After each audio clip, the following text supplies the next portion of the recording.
विपिन और मंजू एक ही कंपनी में काम करते थे और एक दूसरे से प्यार करने लगे थे। लेकिन विपिन और मंजू आज के जमाने के पढ़े लिखे नौकरी पेशा युवक युवती थे। तो उनके हिसाब से पहले के जमाने के लोग जो शादी ब्याह करते थे उनकी पुरानी सोच थी, और अब उस प्रकार से कोई नहीं रहता, बल्कि अपनी मर्जी से साथ रहो, कुछ दिन साथ रहकर देखो, अगर अच्छा लगे तो आगे रिश्ता निभाओ, शादी करो, नहीं अच्छा लगे तो अपना अपना रास्ता अलग कर लो। कुछ इसी तरह की सोच के थे मंजू और विपिन, और दोनों का सोचना था कि हम आत्मनिर्भर हैं तो हमें किसी और के बारे में क्या सोचना। इसलिए अपने अपने घर वालों के विरोध के बावजूद भी विपिन और मंजू लिव इन रिलेशनशिप में रहने लगे। बड़े शहरों में लिव इन रिलेशनशिप कोई बहुत बड़ी बात नहीं मानी जाती। एक ही घर में पति पत्नी की तरह बिना शादी किए रहना बड़े शहरों में एक सामान्य सी बात है, और खुद को बहुत ही ज्यादा पढ़ा लिखा और आत्मनिर्भर समझने वाले लड़के लड़कियों के लिए तो अब यह एक खेल बन चुका है। विपिन तो फिर भी लड़का था, लेकिन मंजू एक लड़की थी और अपने बॉयफ्रेंड के साथ लिव इन रिलेशनशिप में रहने लगी। इसलिए मंजू के घर वालों ने मंजू से सारे रिश्ते तोड़ दिए, क्योंकि वह अभी भी उसी मध्यम वर्गीय परिवार से थे जो शादी विवाह के बाद ही लड़के लड़कियों को साथ स्वीकार करते थे, एक पति पत्नी के रूप में। और उनकी सोच वही थी। भले ही मंजू पढ़ लिख कर बहुत बड़ी कंपनी में जॉब कर रही थी और उसकी सोच मॉडर्न हो गई थी। मंजू का सोचना था आजकल के जमाने में क्या लड़की क्या लड़का, पर जब कुदरत ने लड़की और लड़के को दो अलग अलग तरह के जिस्म और जिंदगी दी है तो कितना भी चाह लो फर्क तो रहता ही है। और यह कुदरत का फर्क है और ईश्वर का फर्क है, फिर चाहकर भी जिसे मिटाया नहीं जा सकता। यह एक कड़वा सत्य है जिसे हर लड़के और लड़की को स्वीकार करना ही पड़ेगा। लड़के तो अपनी मर्यादा भूलकर कोई भी कार्य कर लेते हैं और उन पर कोई उंगली नहीं उठाता, पर लड़कियों पर उंगली उठाने से यह समाज कभी भी बाज नहीं आता।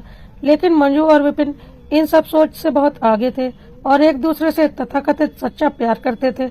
उन्हें यह पता ही नहीं था कि यदि सच में दोनों एक दूसरे से सच्चा प्यार करते होते तो बिना विवाह के साथ रहने की कभी नहीं सोचते।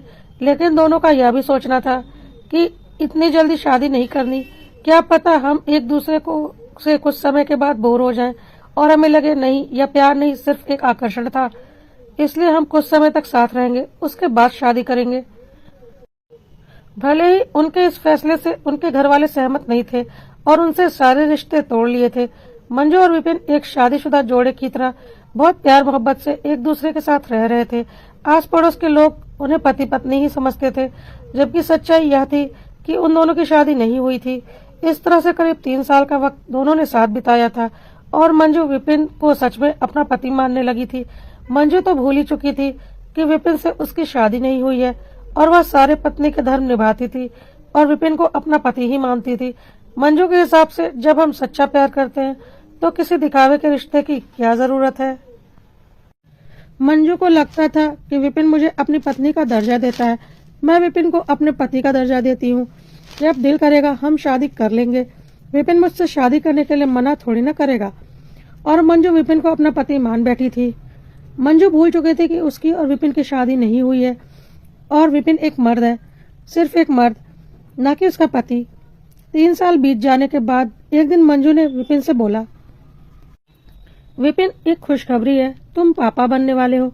इतने दिन तो हम साथ रह लिए, लेकिन अब हमारा बच्चा आने वाला है और अब बिना शादी के साथ रहना कुछ ठीक नहीं लग रहा, तो चलो हम कोर्ट में शादी कर लेते हैं। मंजू प्रेग्नेंट है, यह सुनकर विपिन को जोर का झटका लग गया। उस वक्त विपिन कुछ नहीं बोला और बोला, घर आकर बात करता हूँ, मुझे थोड़ी जल्दी है। और विपिन घर से निकल गया। मंजू ने भी इन सब बातों को सामान्य लिया और वह भी ऑफिस चली गई। लेकिन आज विपिन का मूड बहुत खराब था। उसे कुछ समझ में नहीं आ रहा था कि वह क्या करे। उसने सपने भी नहीं सोचा था कि मंजू प्रेग्नेंट हो जाएगी, वह भी बिना शादी किए। मंजू जैसे अपना सर्वस्व विपिन को सौंपकर उसे अपना पति समझ रही थी, पर वह मंजू को कभी भी अपनी पत्नी नहीं समझता था। उसके हिसाब से उसने मंजू से प्यार जरूर किया था, लेकिन जब एक लड़की प्यार करने पर एक लड़के के साथ बिना शादी किए साथ रहने को तैयार हो गई तो वह एक चरित्रहीन लड़की है और वह एक चरित्रहीन लड़की से शादी नहीं कर सकता था। इसलिए विपिन मंजू को बस इस्तेमाल कर रहा था और विपिन का सोचना था कि जब दिल भर जाएगा वह मंजू को बोल देगा कि अब उसका मंजू से शादी करने का कोई इरादा नहीं है। वैसे भी यह सब कुछ मंजू की सहमति से हुआ था। तो वह भी लिव इन रिलेशनशिप का मतलब जानती ही होगी और मजे के लिए उसके साथ रहती है, क्योंकि विपिन का मानना था कि जो लड़की बिना शादी के मेरे साथ रह सकती है और यह बोल सकती है कि अगर ठीक लगा तो आगे हम शादी कर सकते हैं, तो वह तो किसी के साथ भी ऐसा कर सकती है। और जैसे मेरे साथ लिव इन रिलेशनशिप में रह रही है, वैसे क्या पता पहले भी किसी के साथ रही हो या मेरे बाद भी किसी और के साथ रहने लगे, तो ऐसी चरित्रहीन लड़की से शादी करने का क्या फायदा। खुद का चरित्र विपिन को नहीं दिख रहा था कि वह खुद भी तो बिना शादी के एक महिला के साथ रह रहा है, लेकिन बात वही है ना, समाज कितना भी आगे बढ़ जाए, चरित्रहीन सिर्फ औरतें कहलाती हैं। पुरुष कितनी भी चरित्रहीनता क्यों न कर ले, उनके चरित्र पर कभी कोई उंगली नहीं उठाता। शाम को विपिन घर आता है और मंजू दोबारा शादी की बात करती है। विपिन साफ साफ मंजू से बोलता है, मुझे तुमसे शादी नहीं करनी, हमने रिलेशनशिप में रहने का फैसला किया था, यह सोचकर कि कल को अगर अपना फैसला सही ना लगे तो हम अलग हो जाएं, और अब मुझे तुम्हारे साथ नहीं रहना। मंजू ने बोला, यह तुम कैसी बातें कर रहे हो, मैं तुम्हारे बच्चे की माँ बनने वाली हूँ और तुम मुझसे शादी करने से मना कर रहे हो। विपिन ने बोला, तुम मेरे बच्चे की माँ बनने वाली हो, यह मैं कैसे मान लूं। जो औरत बिना शादी के मेरे साथ संबंध बना सकती है वह किसी के साथ भी संबंध बना सकती है, तो यह कैसे साबित होता है कि यह बच्चा मेरा है। मंजू बहुत जोर से चिल्लाई और बोली, विपिन तुम्हारी हिम्मत कैसे हुई ऐसी बातें करने की, क्या समझ रखा है तुमने मुझे, क्या मैं कोई ऐसी वैसी लड़की हूँ। विपिन ने बोला, तो तुम क्या हो, तुम ऐसी वैसी नहीं तो क्या बहुत चरित्रवान लड़की हो। अरे जो अपने माँ बाप की नहीं हुई वह मेरी क्या होगी, क्योंकि कोई भी लड़की अगर बिना शादी के किसी लड़के के साथ रह रही है तो वह किसी भी तरह से चरित्रवान लड़की तो नहीं हो सकती, एक चरित्रहीन लड़की ही हो सकती है। ऊपर से तुम बिना शादी के माँ बनने वाली हो, क्या यह एक चरित्रवान लड़की कभी कर सकती है। ठीक है, मान लेते हैं यह बच्चा मेरा ही है, तो मैंने कब कहा था कि तुम मेरे बच्चे को जन्म दो। तुम तो अपनी मर्जी से मेरे साथ इस घर में रहने आई थी, मैंने तुम्हारे साथ कोई बलात्कार तो नहीं किया है और अब मैं तुम्हारे साथ नहीं रह सकता हूँ। मंजू ने बोला, विपिन प्लीज ऐसा मत करो, तुम यह कैसी बातें कर रहे हो, मेरा क्या होगा एक बार सोच कर देखो। विपिन ने बोला, क्या होगा, अबॉर्शन करवा लो, कोई बड़ी बात नहीं है, जॉब तो तुम करती ही हो, मेरे ऊपर आश्रित तो हो नहीं और मैं तुम्हारा कोई पति तो हूँ नहीं, तो तुम मुझसे उम्मीद क्यों लगा रही हो। जैसे मैंने अपने टाइम पास के लिए तुमसे रिश्ता बनाया था वैसे ही तुमने भी अपने टाइम पास के लिए मुझसे रिश्ता बनाया था, और ऐसे रिश्तों में किसी से कोई उम्मीद की जगह नहीं होती, क्योंकि हम पति पत्नी तो है नहीं। इसलिए तुम अपना रास्ता देख लो, मैं अपना रास्ता देख लेता हूँ, चाहो तो तुम इस घर में रह सकती हो, एग्रीमेंट मैं तुम्हारे नाम पर करवा देता हूँ, मैं यह घर छोड़कर जा रहा हूँ, तुम सोच लो क्या करना है। कहकर विपिन वहां से चला गया और मंजू ने उसे रोकने की कोशिश नहीं की, क्योंकि उसे समझ में आ चुका था कि वह अपने जीवन की बहुत बड़ी गलती कर चुकी है। मंजू डॉक्टर के पास गई, लेकिन डॉक्टर ने अबॉर्शन के लिए मना कर दिया और बोला, यह गैरकानूनी है, क्योंकि बिना किसी वजह के अबॉर्शन नहीं कर सकते हैं। और मंजू ने बच्चे को जन्म देने का फैसला किया। मंजू ने सोचा, नौकरी तो वह करती ही है, किसी के ऊपर आश्रित तो है नहीं, और अब वह किसी पुरुष पर विश्वास करके शादी तो नहीं कर सकती, क्योंकि पुरुष कैसे होते हैं विपिन ने उसे दिखा दिया था और पुरुषों पर से उसका विश्वास उठ चुका था। अपनी एक संतान होगी तो मेरा सहारा बनेगी, यह सोचकर मंजू ने बच्चे को जन्म देने का फैसला किया। मंजू के घर से उसे कोई पूछने वाला तो था नहीं, क्योंकि उन्होंने सारे रिश्ते मंजू से तोड़ दिए थे। मंजू को अकेले ही सब कुछ देखना था, और मंजू को आज समझ में आ रहा था कि कितनी भी मॉडर्न सोच हो जाए, एक लड़की लड़की ही रहती है और एक लड़का लड़का, और जीवन की ऐसी स्थिति में हमेशा लड़की की किस्मत में ही बदकिस्मती आती है। गलती विपिन और मंजू दोनों की बराबर थी, लेकिन झेलना सिर्फ मंजू को पड़ रहा था।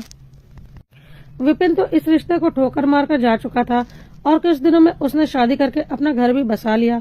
उसने अपनी माँ की पसंद की लड़की तानिया से शादी कर ली और एक सुखी पारिवारिक जीवन बिताने लगा।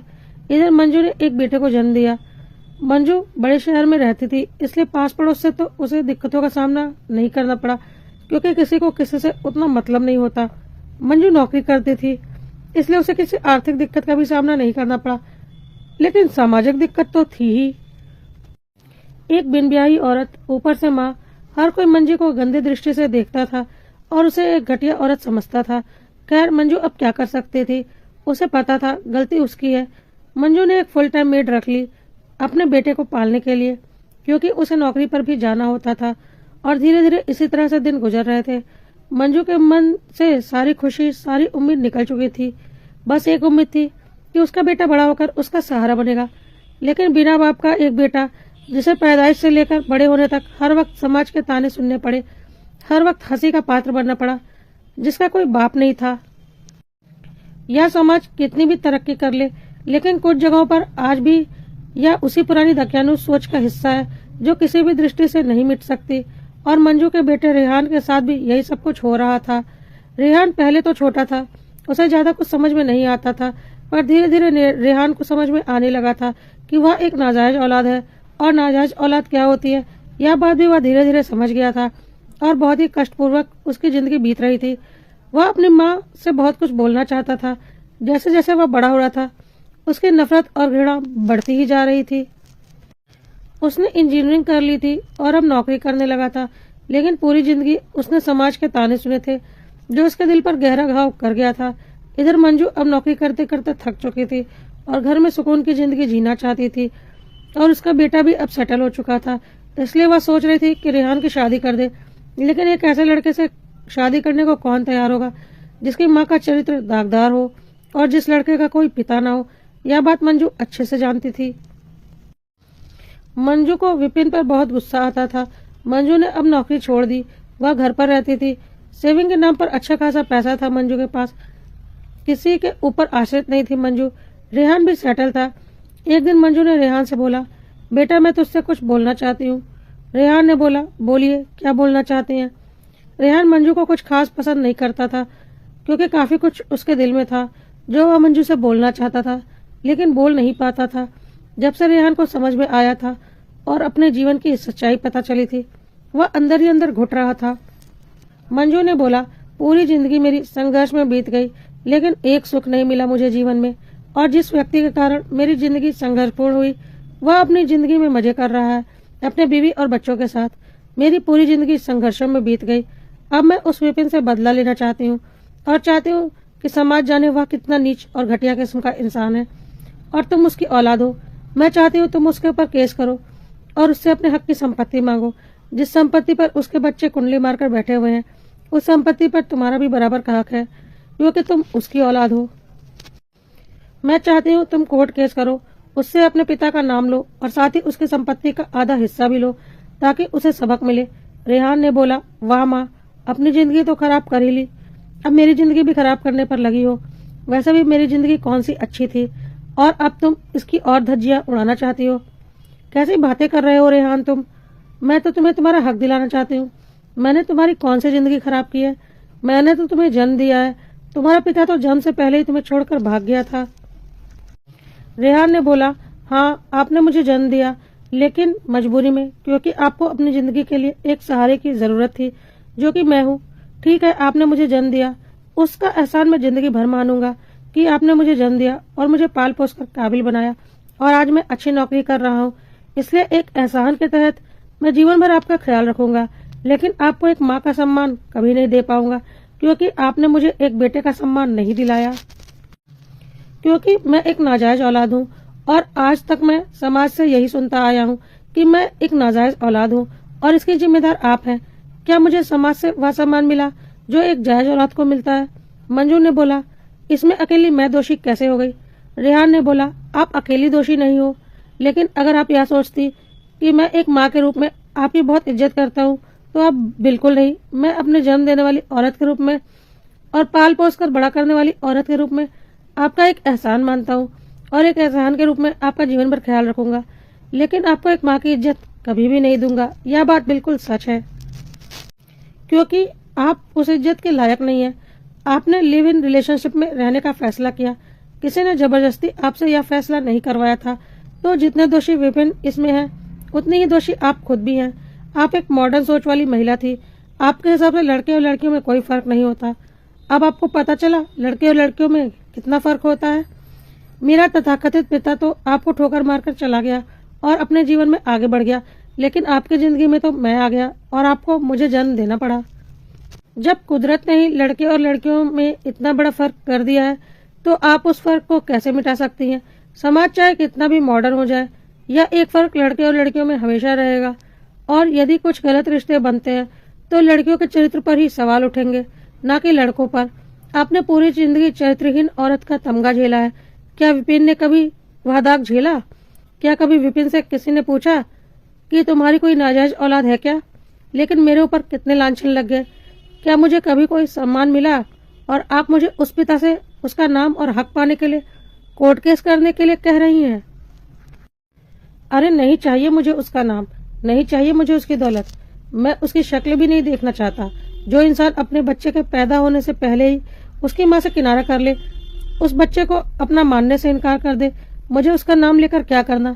उस घटिया आदमी की मेरी जिंदगी में कोई जगह नहीं, और आपकी वजह से मैंने जिंदगी भर नाजायज होने का दंश झेला है, और अब आपकी खुशी के लिए मैं दोबारा एक बार कोर्ट कचहरी में अपने नाम की धज्जियां उड़वाऊं, अपने तथाकथित बाप से उसके नाम की भीख मांगू। मुझे नहीं चाहिए उसका नाम, मैं उस इंसान को अपने आसपास भी बर्दाश्त नहीं कर सकता। एक बार को अगर मैं बलात्कार की भी पैदाइश होता ना, तो मैं आपकी बहुत इज्जत करती, क्योंकि इसमें आपकी कोई गलती नहीं होती। आपके साथ गलत हुआ रहता, जिसकी पैदाइश मैं रहता, और मैं जिंदगी भर आपकी पूजा करता, क्योंकि आपने मुझे जन्म दिया था। लेकिन दुर्भाग्य से मैं किसी बलात्कार की पैदाइश नहीं हूँ, बल्कि प्यार की पैदाइश हूँ, एक मतलबी प्यार के, आपके मॉडर्न सोच के। क्या समझ में आ गया आपकी मॉडर्न सोच क्या थी? अब मंजू ने बोला, तुम अपनी माँ के लिए ऐसे शब्दों का इस्तेमाल कैसे कर सकते हो? रेहान ने बोला, आप खुद सोच कर देखिए, मैं क्या गलत बोल रहा हूँ।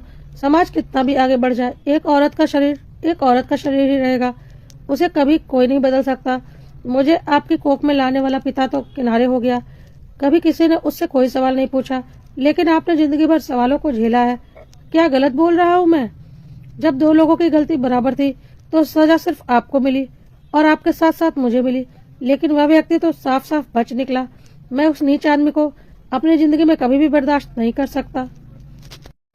हाँ, आपकी मैं जिंदगी भर सेवा करूंगा, एक जन्म देने वाली, इस दुनिया में लाकर पाल पोस कर बड़ा करने वाली औरत के रूप में, एक एहसान के तहत, लेकिन माँ के रूप में कभी नहीं, क्योंकि माँ के रूप में आपने मुझे वह सम्मान नहीं मिलने दिया जिसका मैं हकदार था। लेकिन आप यह मत सोचिएगा कि मुझे मेरे तथाकथित प्यार से पिता से कोई लगाव है, उससे भी मैं उतनी ही नफरत करता हूँ जितनी कि आपसे।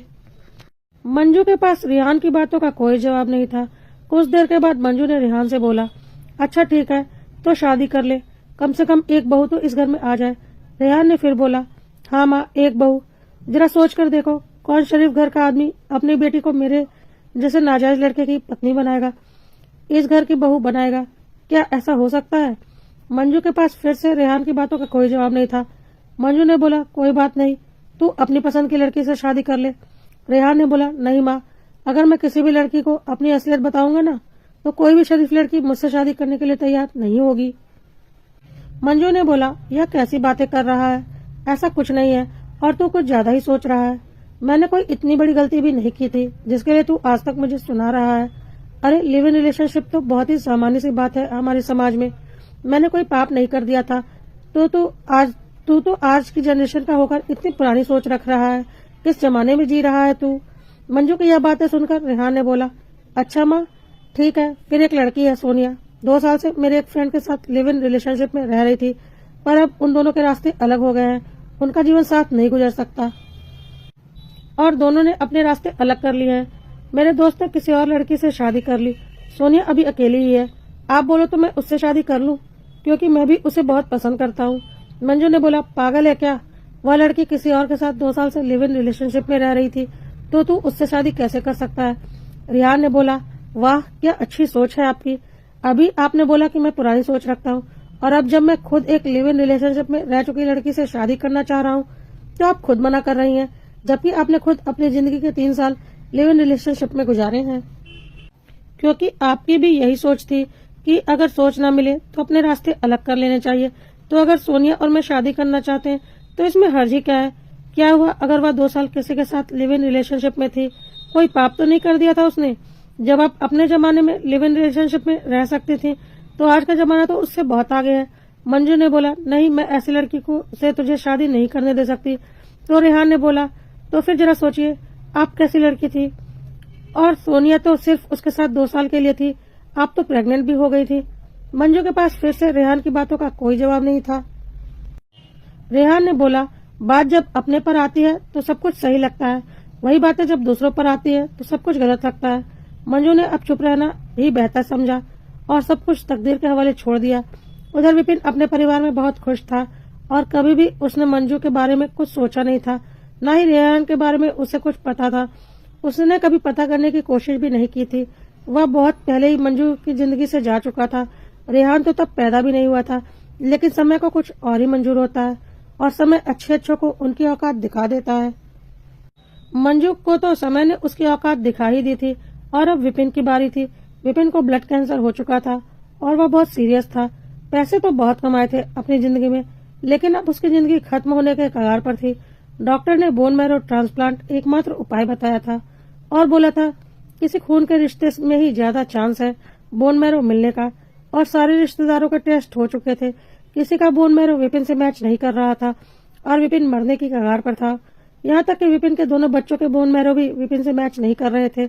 तभी विपिन को याद आया मंजू का, और साथ ही याद आया उसकी एक और औलाद है। विपिन को लगा एक मौका और है उसके पास अपनी जिंदगी बचाने का, और उसने अपनी पत्नी को सारी सच्चाई बताई। तानिया ने सारी सच्चाई सुनी तो उसे बहुत जोर का झटका लगा। विपिन ने तानिया के हाथ जोड़ लिए और बोला, मैं जीना चाहता हूँ, तुम एक बार कोशिश करो, मंजू के बारे में पता करो, क्या पता उसकी औलाद से मेरा बोन मैरो मैच कर जाए। तानिया आखिर एक औरत थी और अपने पति की जिंदगी किस औरत को प्यारी नहीं होती। अपने पति की जिंदगी के लिए वह उसकी सारी गलतियों को बोलने को तैयार थी, और तानिया ने किसी तरह से मंजू का पता लगाया और मंजू के घर पहुंच गई। वहां जाकर उसने मंजू और रेहान को सारी बातें बताई और रेहान से विपिन को बोन मैरो देने के लिए प्रार्थना करने लगी। पर विपिन उससे बोला, सॉरी आंटी, मैं आपकी यह ख्वाहिश पूरी नहीं कर सकता। आप किसी और डोनर को ढूंढ लीजिए।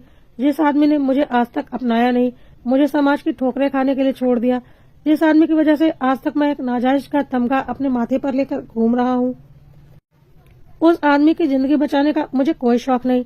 जिस आदमी ने आज तक मुझे जीवन में कोई खुशी नहीं दी, जिस आदमी ने आज तक मेरा चेहरा नहीं देखा, जिस आदमी की वजह से आज तक मैंने अपने बाप का चेहरा नहीं देखा और कभी नहीं जाना कि बाप कैसा होता है, उस आदमी को मरने से बचाने के लिए मैं अपना बोन मैरो ट्रांसप्लांट क्यों करवाऊं?